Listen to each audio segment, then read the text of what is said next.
El Santuario de Chimayo sits in the village of Chimayo in the foothills of the Sangre de Cristo Mountains north of Santa Fe, New Mexico. Each year, hundreds of thousands of believers make the pilgrimage to it, sometimes even walking miles on their knees in search of the miraculous soil believed by many to heal. Using semiotic analysis, this presentation will address the various signifiers that reflect the motivations for making this pilgrimage, and will highlight aspects of the shrine itself that emphasize its significance as an enduring symbol of freedom.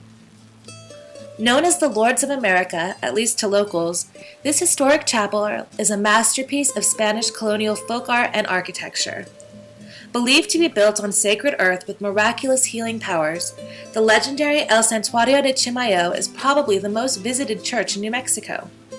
Each year, upwards of 300,000 visitors come to the historic chapel, and it has become a peaceful, spiritually powerful place for many who visit it. The shrine is entered through a walled courtyard. The grounds are idyllic, and the church interior is a work of art that is beautifully rough around the edges. Its decor and architecture embody the spirit of Latino culture. Built of adobe with a bell tower on each side, the small shrine features towers with pointed caps and a metal pitched roof, while its elegant hand-carved doors open into a nave decorated with remarkable examples of 19th century religious folk art. Behind the altar, the miraculous statue of the Lord commands the attention of every visitor before they enter the room containing the healing earth. Amidst all of the rustic beauty here, one can't help but feel an overwhelming sense of peace upon stepping inside.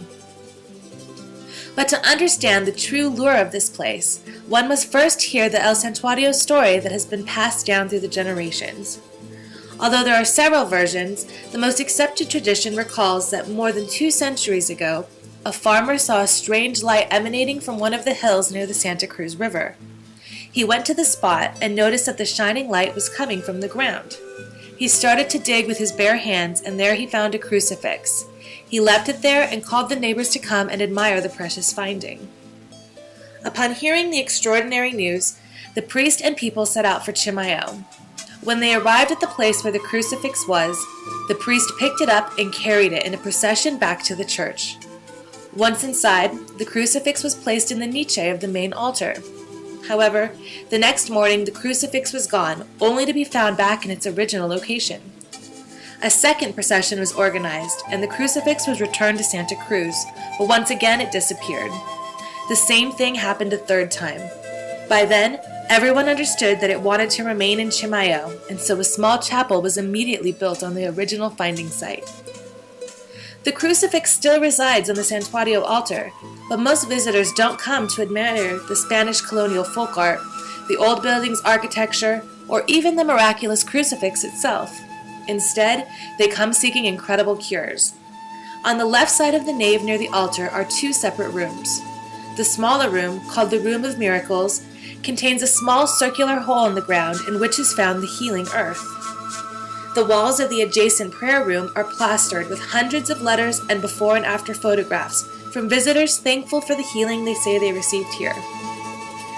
The room is filled with discarded crutches, braces, and peculiar handmade shrines that look more voodoo than Catholic, but act as further testimony of the healing received.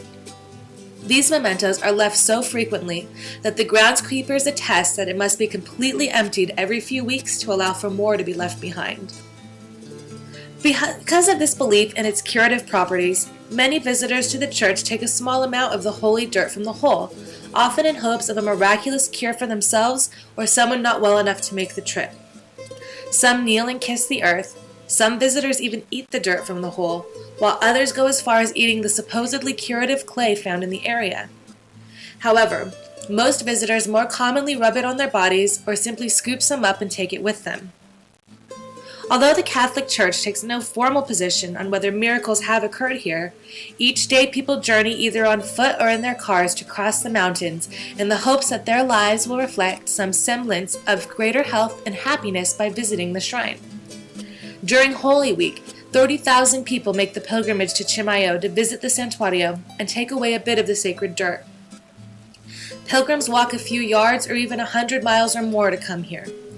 These believers who are crippled, blind, or afflicted by disease of the body or spirit visit Santuario to pray, secure some soil, and all claim to have been cured of diseases, infirmities, or unhappiness. But if the Catholic Church won't confirm the miracles, why do so many Catholics continue to make the trip?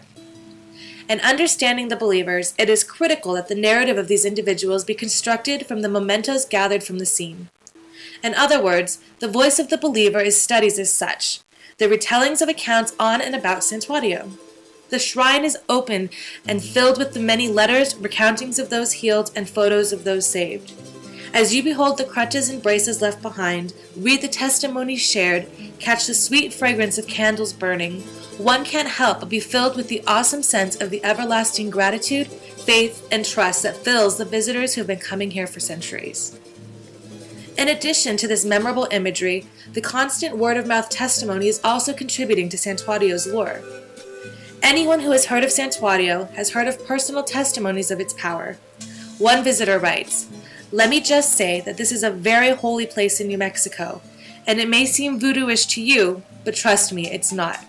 I have left my rosary beads here, and photos of ill family members who have been life-sustaining against doctor's diagnosis.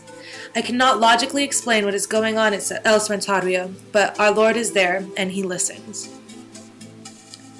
As you can see, El Santuario de Chimayo has been a place of worship from the beginning, a place to pray, to thank, to ask, to meditate, and to experience peace of mind as well as of body.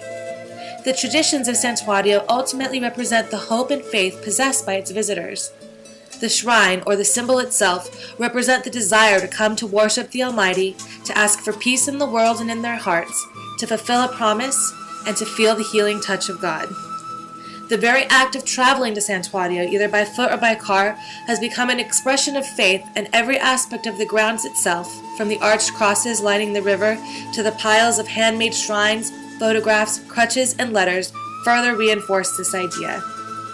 Whether they are influenced by faith, legend, or the semiotic symbols found within these chapel walls, these visitors come seeking peace, healing miracles for themselves, their families, and the world, and in El Santuario de Chimayo, they have found exactly what they've come for.